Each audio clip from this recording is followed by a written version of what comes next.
पाऊण देशामध्ये ज्या महामानवाची जयंती साजरी केली जाते, ज्याच्यावरती पूर्ण भारत देश, यांच्या घटनेवरती पूर्ण भारत देश चालतो, त्या डॉक्टर बाबासाहेब आंबेडकरांची जयंती आज आपण साजरी करण्यासाठी या ठिकाणी आलेलो आहोत। आज वालचंदनगर कंपनी असेल किंवा वालचंदनगरी असेल, आज वालचंदनगरमध्ये किंवा याच्यामध्ये जयंती उत्सव हे साजरे करत असताना शिवजयंती ज्या पद्धतीने सार्वजनिक पद्धतीने वालचंदनगरमध्ये केली जाते, त्याच पद्धतीने वालचंदनगरमध्ये आंबेडकर जयंती ही सर्व लोक, जाती धर्माचे लोक एकत्र येऊन वालचंदनगरची ही आंबेडकर जयंती साजरी करण्याचा प्रयत्न हे सर्वजण करत असतील। आज या ठिकाणी समोर बसलेले हे कुठल्या एका जाती धर्माचे किंवा याचे नसून ते सर्वजण फक्त त्या महामानवाच्या विचाराला, फुले शाहू आंबेडकरांच्या विचाराला यांना स्मरून या ठिकाणी आलेले। डॉक्टर बाबासाहेब आंबेडकरांनी कुठल्या एका जातीसाठी, एका धर्मासाठी काम केलेलं नसून ते तर पूर्ण मानव जातीसाठी, पूर्ण लोकशाहीसाठी केलेले आहे। आज मी इथं उभा राहून जो बोलतोय त्याचा अधिकार, न्याय, बंधुत्व, समता आणि इथं माणसामध्ये उभा राहून राहायचा अधिकार ज्या माणसाने दिला त्या माणसाची आज जयंती आहे। आज गोरगरिबांच्या घरामध्ये प्रकाशाचा उजेड ज्या माणसाने केला, आज त्या माणसाचा आज जन्मदिवस आहे। आज डॉक्टर बाबासाहेब आंबेडकरांबद्दल बोलायचं झालं तर आपल्याला दिवस पुरणार नाही, पण आज डॉक्टर बाबासाहेब आंबेडकरांची जयंती ही एवढ्या मोठ्या उत्सवामध्ये पूर्णपणे भारतामध्ये साजरी केली जाते, याचा अभिमान आपल्या सर्वांना पाहिजे। आज वालचंदनगर या ठिकाणी दत्तामामा बर्णे असतील, त्यांच्या माध्यमातून जे बाबासाहेबांनी सांगितलेले शिका, संघटित व्हा, संघर्ष करा आणि तुम्हाला ज्या ठिकाणी अडचण येईल त्या ठिकाणी आपले मामा आपल्या मदतीसाठी उभे असतात। आज उद्यानाचं जे काय डेव्हलपमेंट आहे ते फक्त वालचंदनगर इंडस्ट्रीज लिमिटेड आणि दत्तामामा बर्णे यांच्या माध्यमातून होत आहे। अजून बरीच कामं राहिलेली आहेत, बरेच काम करायचं आहे। मामांनी फक्त प्रत्येक वेळी सांगितलेलं आहे की तुम्ही जे हवंय तुम्हाला ते मला सांगा, कारण उद्यानाच्या बाबतीत आणि इथल्या कमिटीच्या बाबतीत कुठल्याच गोष्टीमध्ये आम्ही कोणत्याही गोष्टीची अडचण या ठिकाणी तुम्हाला करणार नाही। आणि कंपनीचं जर सहकार्य आज कित्येक वर्षानंतर आज वालचंदनगर इंडस्ट्रीजचे पूर्णपणे टॉप मॅनेजमेंट आज आपल्या वाद उद्यानाच्या जयंतीला एकत्र आली, त्याबद्दल मी आपल्या कंपनीचे सगळ्यांचा हार्दिक असा आभार करतो। आणि त्याच महत्वाचे आपले पालनहार ज्यांच्यावरती 3 पिढ्या गेल्या, ज्यांचं उद्यानाची, डॉक्टर बाबासाहेब आंबेडकरांची किंवा ह्या सगळ्या परिसराची ज्यांचं नातं आहे, ज्यांचे जे वारस आहेत ते माननीय चिराग सर आज आले, त्यांचंही या ठिकाणी मी हार्दिक असं स्वागत करतो।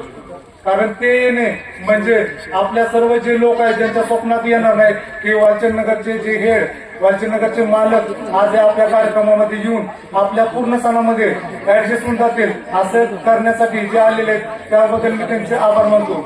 मामा 8 ते 10 वर्ष झालं की 15 वर्ष झालं की डॉक्टर बाबासाहेब आंबेडकर जयंती म्हणलं की तर चारी बाजूला वातावरण होतं आणि सर्व कामगाराच्या मनात एकच प्रश्न असतो की 14 एप्रिलला काय मिळेल का नाही, पगार होईल का नाही।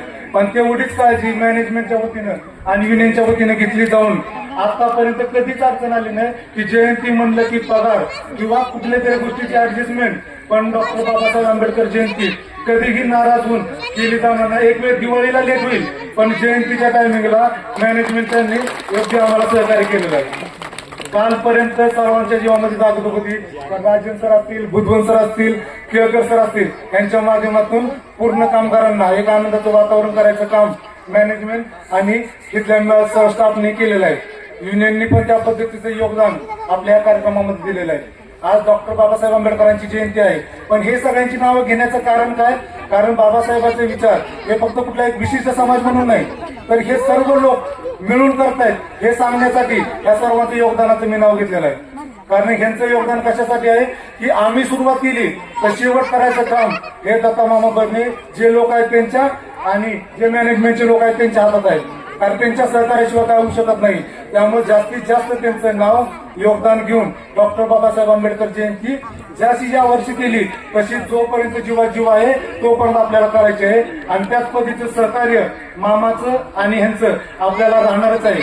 आज इतिहास सांगतो की कुठला तरी इतिहास विसरून कुठली गोष्ट करता येत नाही। इतिहास विसरला तर माणूस पुन्हा काहीच करू शकत नाही, हे डॉक्टर बाबासाहेबांनी सांगितलेलं आहे। इतिहासामध्ये ज्या चुका झाल्या त्या चुका आपल्याला दुरुस्त करून येणाऱ्या काळात पुढे चालायचं आपल्याला चालायचं काम आहे। आपल्याकडनं काही चुका झाल्यात, मिस्टेक झाल्यात, त्या सगळ्या गोष्टी विसरून समोरच्या मनात न ठेवता येणाऱ्या काळामध्ये समाजाचा उद्धार कसा करून आपल्याला जाता येईल त्याचं काम आपण सर्वांनी केलं पाहिजे। डॉक्टर बाबासाहेबांनी सांगितलेले शिका, संघटित व्हा, संघर्ष करा. आणि शिक्षण हे वाघिणीचं दूध आहे, जो पिल तो गुरगुरल्याशिवाय राहणार नाही, हे तितकंच खरं आहे. कारण शिक्षण का महत्वाचं आहे याची प्रचिती ज्या वेळेस आपण कुठं जातो, कुठं बोलतो, कारण शिक्षण घेतल्यानंतरच कळतं की आपल्याला अधिकार कोणते आहेत आणि शिक्षण घेतल्यानंतरच कळतं की आपल्याला अन्याय होतोय का नाही. जो शिक्षणच घेत नाही त्याला समजणारच नाही अन्याय झालाय तर आपलं चांगलं चाललंय ते. त्यासाठी शिका, संघटित व्हा, संघर्ष करा. जे बाबासाहेबांचं तत्व आहे ते आपण सर्वांनी अंगीकारून एक वेळ अन्न मिळालं नाही तरी चालेल, एक टाइमचं जेवण कमी झालं तर चालेल, पण शिक्षणामध्ये कोणतीही तडजोड केली नाही पाहिजे. ही डॉक्टर बाबासाहेबांची शिकवण आहे आणि आपण सर्वांनी ती शिकवण पुढे नेऊन मुलांना चांगलं शिक्षण संघटित करून येणाऱ्या काळामध्ये सर्वांना सुदृढ करण्याचं काम आपण सर्वांनी केलं पाहिजे. आणि जे समोर बसलेले मान्यवर आहेत त्या सर्वांना विनंती आहे की येणाऱ्या काळामध्ये उद्यानामध्ये काही वेगवेगळे कार्यक्रम उपक्रम राबवले जाणार आहेत. एक पोलीस भरती किंवा एमपीएससीच्या परीक्षाचा अभ्यास करण्यासाठी आम्ही एक वाचनालय वगैरे चालू करण्याचा विचार हा उद्यानाच्या वतीने चालू आहे. तर त्या ठिकाणी मामा आपण आणि राजेंद्र बुधवन सर आपली सर्वांची गरज आम्हाला त्या ठिकाणी लागणार आहे. कारण उद्यानाचा परिसर मोठा आहे, मुलंही जास्त आहेत. आज सरपंच पिनू झेंडे त्या दिवशी आम्ही येत होतो, मामा येताना वेगवेगळे फोटो लागलेले, कोणी PSI झालाय, कोणी IPS झालाय. त्यावेळेस सरपंच व पिनू झेंडेचं म्हणणं होतं की अरे या सगळी जण आहे ती आपल्या समाजाच्या मुलांचं शिक्षणाकडे लक्ष काय कमी होत चाललंय का. तर त्याच्यासाठी जर मुलं बिघडत असतील तर आपण वरिष्ठ काय करतोय हा मोठा विषय आहे. तर आपल्या वरिष्ठांची जिम्मेदारी आहे त्यांना तसं व्यासपीठ उभं करून द्यायचं. आता व्यासपीठ उभं करून देत असताना आपण स्टेजवर जे मान्यवर आहेत त्या आपल्या सर्वांची आम्हाला मदत लागणार आहे आणि ती मदत तुम्ही करचाल एवढी मी इच्छा या ठिकाणी व्यक्त करतो. आणि डॉक्टर बाबासाहेब आंबेडकरांच्या 135व्या जयंतीनिमित्त आलेल्या सर्व मान्यवरांचे आणि जे स्टेजवर आहेत त्या सर्वांचे हार्दिक हार्दिक असे आभार मानतो आणि मी या ठिकाणी थांबतो. जय भीम. आभारी आहे सिद्धार्थजी. या ठिकाणी नुकतेच एक मान्यवर उपस्थित राहिले त्यांचा देखील या ठिकाणी सत्कार होत आहे.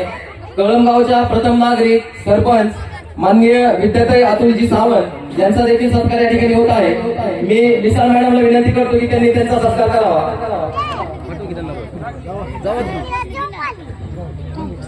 या ठिकाणी खास उपस्थित राहिलेले महाराज प्रतिष्ठान महाराष्ट्र राज्याचे अध्यक्ष माननीय बबलूदादा